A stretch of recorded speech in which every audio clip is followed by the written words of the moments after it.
ഇത് ഒരു മനോഹരമായ കുട്ടികളുടെ കഥയാണ്. ഒരു പച്ചപ്പുള്ള ഗ്രാമത്തിൽ കുഞ്ഞുണ്ണി എന്നൊരു നല്ല കുട്ടി താമസിച്ചിരുന്നു. അവനു പ്രകൃതിയെ വളരെ സ്നേഹമായിരുന്നു.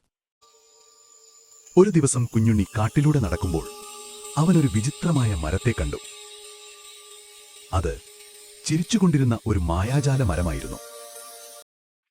മരം കുഞ്ഞുണ്ണിയോട് ചോദിച്ചു, "കുഞ്ഞുണ്ണി, നീ നല്ല കുട്ടിയാണോ?" കുഞ്ഞുണ്ണി ചിരിച്ചുകൊണ്ട് പറഞ്ഞു, "അതേ മരമേ, ഞാൻ നല്ല കുട്ടിയാണ്. അതുകൊണ്ടാണ് ഞാൻ ദിവസവും എല്ലാ ചെടികൾക്കും വെള്ളം കൊടുക്കുന്നത്." ഇത് കേട്ട മരം വളരെ സന്തോഷത്തോടെ ചിരിച്ചു. മരം പറഞ്ഞു, "അങ്ങനെയെങ്കിൽ നീ എപ്പോഴും സന്തോഷത്തോടെ വളരൂ." കുഞ്ഞുണ്ണിയുടെ ഹൃദയം സന്തോഷം കൊണ്ട് നിറഞ്ഞു. ഇങ്ങനെ പ്രകൃതിയെ സ്നേഹിക്കുന്ന കുട്ടികൾക്ക് എപ്പോഴും നല്ല കാര്യങ്ങളെ സംഭവിക്കൂ.